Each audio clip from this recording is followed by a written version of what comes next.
Hi అండి, welcome back to my channel Chandana కుట్టి. ఇవాళ పుదీనా పచ్చి కొబ్బరి చట్నీతో మేము ముందుకు వచ్చానండి. ఇదిగోండి కొబ్బరి ముక్కలు చేసుకున్నాను, పుదీనా కొలిచి పెట్టుకున్నానండి. పచ్చిమిర్చి ఎండుమిరపకాయలు రెండు వేస్తాం మేము పచ్చడిలో. పొయ్యి వెలిగించేసి కడాయి పెట్టుకుని కొంచెం ఆయిల్ ఎక్కువే పడుతుందండి. ఇది నిలువున్న పచ్చడే కదా, నిలువ ఉంటుంది కొన్ని రోజులు. కొబ్బరి వేసినా కూడా బాగానే ఉంటుంది, ఒక 5 days దాకా ఉంటుంది. ఆవాలు జీలకర్ర వేసిన తర్వాత మినపప్పు ధనియాలు మెంతులు వేసానండి. ఇవి బాగా చిటపటలాడిన తర్వాత మనము పక్కనే పెట్టుకున్న ఎండుమిరపకాయలు పచ్చిమిరపకాయలు వేయాలి.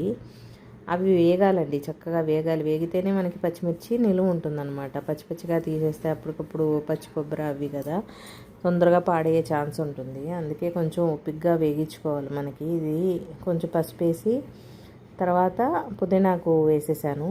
అది బాగా ఫ్రై అయిన తర్వాత కొబ్బరి కూడా పచ్చిది వేయకుండా అలా కాసేపు స్టవ్ మీద ఉంచితే బాగుంటుంది.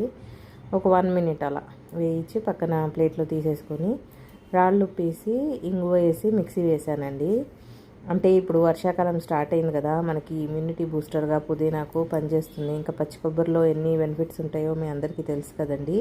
Please do like, share and subscribe my channel. Thank you.